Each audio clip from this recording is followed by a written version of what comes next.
Hey guys, all 3 bosses have now unlocked for the mains bulletin, and we're gonna take a look at each and every one of them.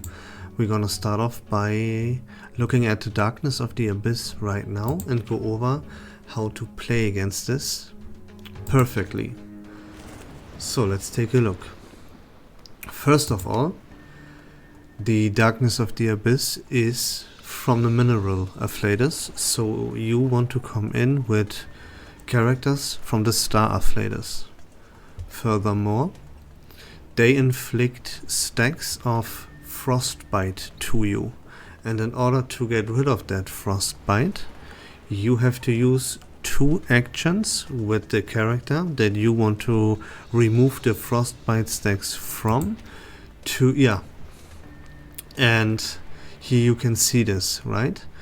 Not only are star afflators characters deal 30 more damage because your enemy is weak to the star afflators, but they also gain plus 20% attack and defense. Man, you see is here really huge buffs. So use star afflators characters. And you can see that after you take 2 actions in 1 turn, you purify all frostbite from yourself, and you also increase your attack by a further 30%. So your main DPS should be from the star afflators, and you should always use 2 actions every single turn with your main DPS. But again, keep taking a look at your other characters as to how much frostbite stacks they have. And before this frostbite hits 5 stacks, you have to use 2 actions in 1 turn to get rid of all the frostbite stacks.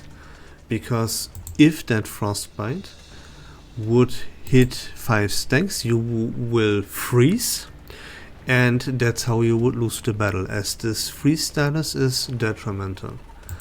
We're gonna jump into battle right now and take a look how this all looks in action, but don't worry about it. We will just briefly take a look and then stop fighting. We won't do the entire fight here. We will just take a look, and that will help us explain things and understand things further.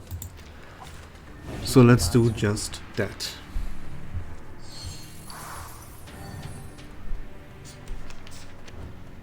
Yeah, in the first round there's nothing to worry about. There are no frostbite stacks here.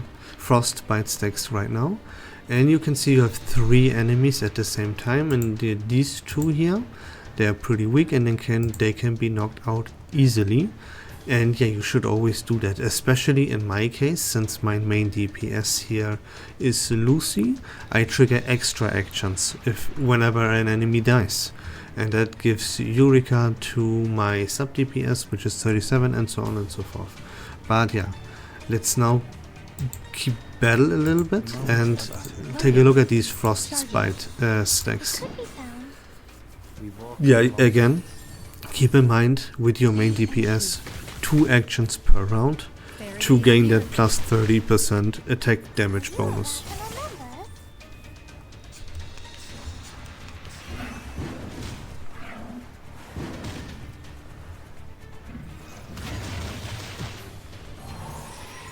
Yeah, there we go. Whenever the boss attacks us, the main phase, not the 2 little guys, they don't count, but the big phase, whenever he attacks, you can see right now on my 2 characters here, there's frostbite. They are now inflicted with 2 stacks, and I have to make sure these stacks do not stack up to 5, because otherwise they would freeze, and that is detrimental. That is the gimmick of this fight, and this is all you have to take care of. So yeah, I want to make sure my characters do not get frozen, so I would use 2 actions in this round with these characters, right? Preferably you do this with both characters at the same time, but yeah, I will do this with my DPS first and then with my support after. So 2 actions here with her, and you will see I will get rid of the frostbite stacks. And I apply a 30% damage bonus to her as well by using 2 actions. And that's all you have to do here, right? Yeah, you can see my Lucy is just going nuts, and it provides stacks to my sub carry and so on and so forth. But yeah, what I wanted to show you here are the frostbite stacks. You can now see I used 2 actions with my sub DPS, and the frostbite stacks are completely gone from her. While with my support, I did not use 2 attacks in one round, and he still has the frostbite stacks. He's the only one afflicted with frostbite. So now I would make sure to use 2 actions this round with him, which I will do. Yeah, 2 actions with my main DPS as well to apply the 30% damage buff to her once again. And if you keep doing that, right? Keep a look at those frostbite stacks and purify them by using 2 actions with that character, and make use of the damage buff that you can give to your main DPS. Yeah, let's play out one more round. You can see I don't have any frostbite stacks, so I can go full on damage here, and this is exactly what I will do. And that's the whole fight. You have to recycle this process, repeat that process all the way through, and then see where your damage and everything takes you. But that's the fight. I will just let this round here keep playing out, and then we will move on to the next boss. So yeah, and star afflatus characters, right? That is very, very important. Preferably you have your main DPS be a star afflatus character here, but bring any star afflatus character that can deal some damage, and you will be just fine. Then you will, yeah, keep dealing AoE damage and take a look at these frostbite stacks and get rid of them if you need to. And that's about it.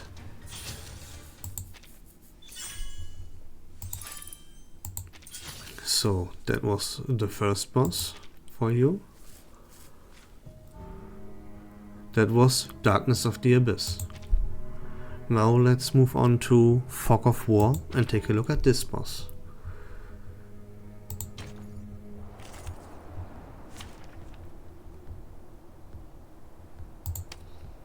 Okay, we can see right here, this is a Plant Afflatus character, so bringing a character that is from the Beast Afflatus is very, very beneficial. Additionally, you can see here that mental damage characters gain a huge amount of buffs here. So bringing a character or characters into this battle that are from the Beast Afflatus and deal mental damage, that would be the best way and yeah, the best case scenario that you can possibly go for here.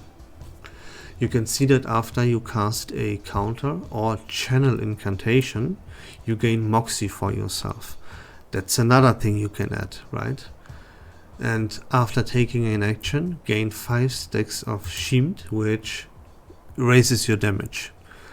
You can stack those up to 50 times, which is definitely something that you want to do, but you will do this anyways, right? Any action gives you a stack of those, and once per round you lose 1. So yeah, what does that tell you? That tells you that you want to do as many actions as possible every single round with 1 character, and that will be your main DPS, right? You would do that anyways if you play correctly, so that is fine. But again, best case scenario for you would be if you bring a character from the Beast Afflatus that primarily casts counter and or channel incantations, and those incantations deal mental damage. If you combine all these 3 things together, you would have the perfect character here for this fight. And yeah, that's pretty much it. Charged munitions affects the number of yeah, okay, we will now, that doesn't matter too much. We'll now go into this fight and take a closer look and see how all of this looks in action. yeah, you can see here again that you have multiple enemies, but you will always focus just the main guy, right? In all three of those fights, you will always just focus the main guy. But what you can do here, like especially when this fight here drags on and goes into the later stages, like turn 19, 20 and so on and so forth, then it is good to know that you can attack these characters, these three little guys here, and because whenever you would knock them out, you would stun them and prevent them from attacking and therefore dealing damage to you. That's a good thing to know, just in case it would come in beneficial for you at the later stages of this fight. But primarily you want to focus the main guy, this big ship there up here, and deal with the little guys by just using incantations that hit multiple targets at the same time. And that's pretty much all there is to say about this fight. Here you go nuts, and again, like the beast afflators and all the other things I explained earlier, if you could take care of those, bringing a character in that fulfills all these things, that would be the perfect way to go here, obviously. Other than that, you go nuts with like some AoE spells and you constantly hit the target, right? Easy. Just preparation for these fights and having the correct characters at your disposal, that's the key to victory here. Charging. Given that, it could be found. Given that. Aim and shoot. And of course, the fact that you want to use as many attacks with your main DPS as possible per round, well, I think that is something that you could do anyways. And you can see whenever you knock these little guys out, they get stunned, and therefore they would not attack you for the round, which will save you from damage, just in case excuse me, just in case you would need that, right? That is something that could come in clutch in the later rounds. And that's about it. That's the fight right here, and that's all you have to know to succeed and get an SSS ranking. Target confirmed. I will let this round play out, and then we're gonna move on to the next boss.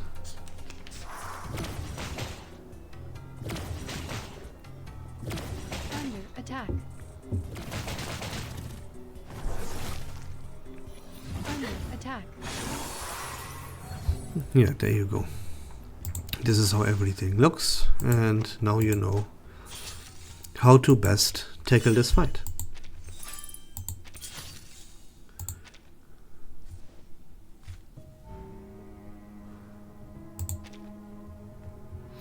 And now let's take a look at Projection of Nightmare right here.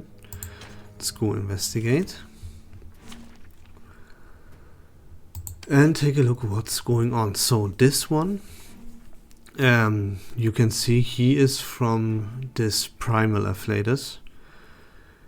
You could use, of course, right? The easiest way to get the highest ranking here is you use the Afflatus that is, of course, effective against his Afflatus. So you would deal 30 more damage, but you would also take 30% damage in return from him. The boss will also deal 30% more damage to you. So this is not 100% necessary. You can just come in with any characters here that you want that fulfill certain conditions though. And those conditions are you need a character that provides buffs to you, right? Like stats up, any positive status, or shield, because if a character has 3 types of buffs, right, or shields, then you grant a Moxie to him and he receives 20% more heal for 2 rounds. That is pretty clutch, that is what you want. But it gets even better, because if you have 5 or more, of course, 5 or more types of stats up, positive status or shields. Then you purify, you get rid of a negative status, and that is very, very important. I will show you why once we go into battle. Then again, the same scenario as with the other fights. If you take 2 actions in one round, you grant a plus 30% buff to the character that you just did 2 actions with. But if you take 3 actions in one round, you gain an additional 30% buff to yourself. So you would do 60% more damage. And this buff lasts for 3 rounds. So that is what you aim for. You want your main DPS, whoever that will be, to do 3 actions in one round to gain the 60% damage buff. Obviously, you will cycle through your other incantations with your other characters until you have 3 incantations on your hand for your main DPS. That is very, very good. And of course, don't forget about the buffs. That is also very, very important. So any character that provides like buffs, preferably to the entire team and multiple, like Sonetto for example does. I will show you in just a second how I do this, right? Because there's a debuff that you would like to dispel, to purify from yourself and get rid of. And yeah, that's pretty much about it for this fight. Yeah, let's just hop into battle and let me show you the debuff that I was talking about. So again, right, for the characters, you can use anything you want. All you want is characters that buff, right? I use, yeah, let me show you. Let's just start the battle right now, and then I will show you. So I use 37 to gain all these types of startups, positive status, all these buffs onto myself. I do this with the ultimate of 37. So, as I said, you want to use 3 incantations with your main DPS to gain that 60% damage buff. My main DPS here is Lucy, and I don't have 3 incantations with her right now. I only have 2, so I don't use her. I instead use my other DPS, which is 37. I have 2 incantations with her that grants her a 30% bonus, and for her that's enough. And she also gains Moxie to use her ultimate, which I use to purify my debuffs with, because her ultimate buffs all my team with everything they need. Just in case that wouldn't be enough, or I don't get enough Moxie, I also have 6 with his buff to help me out. But he's really not needed, as 37 gets the job done all by herself. No worries. It could be found, given that We walk in long nights.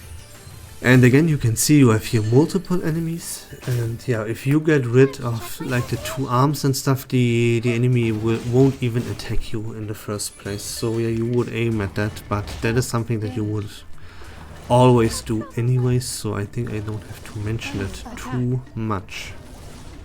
stop. Yeah, let me show you the debuff. Here they are. See, you have debuffs here. The important debuff is Spite, because after the Spite reaches 6 stacks, you cannot cast a buff, debuff, heal or counter type incantation anymore, and you want to do your best to prevent this from any character, but especially to your supports, to your healer, to everything, to every character that uses some type of these before mentioned incantations, right? A buff, debuff, heal or counter. You have to purify this Spite debuff from the characters that use these types of incantations. That is very, very important. So you want to bring a character that buffs your team enough. which again I use 37. And again, I don't have 3 incantations ready for Lucy, so I go ahead with my other characters. No worries. And by the way, this is also very, very cool that whenever you use 2 actions with 1 character, they increase their damage by 30%, and that's a buff, right? Keep that in mind. You always want like 3, preferably 5 buffs on all of your characters. And you can see here that, yeah, whenever you use 2 actions at this in 1 turn with 1 character, they get buffs. And you want buffs to purify your debuffs. And that's all about it, really. Bring AoE damage, bring enough buffs for your entire team to purify the debuffs, and then you will be good to go. You can see Spite already reached like 3 stacks here, 3 stacks there, 2 stacks here, yeah. And now I can come in with my ultimate from 37 and I will purify every single debuff from my entire team. And that's like the best thing really you can have here, right? With just 1 spell I purify every debuff from all of my teammates at once. That's huge. That's why 37 is a really good character to use here. But you can also use other stuff. Sonetto, for example, provides 2 different buffs to all of your team. That would already be enough as well. You could perfectly work with that. And other than that, just bring AoE damage to kill these hands over and over and over again. You can see now, oh yeah, okay, he recovers them from time to time. Sometimes he's left without any arms, and then he just won't attack you at all, which is fantastic, right? Yeah, you can see here, I buffed my team enough, and every Spite stack is gone. Now, you can see there are still 2 Spite stacks on my character 6, so what I can now do is use this buff on himself, and this Spite would also be purified. And there you go. That's the entire fight. You can bring characters, every character you want. It doesn't matter what a Flatus he is. Just make sure you have enough buffs, and that's about it, right? You want as much AoE damage as possible. You want a lot of buffs, a little heal, and that's it.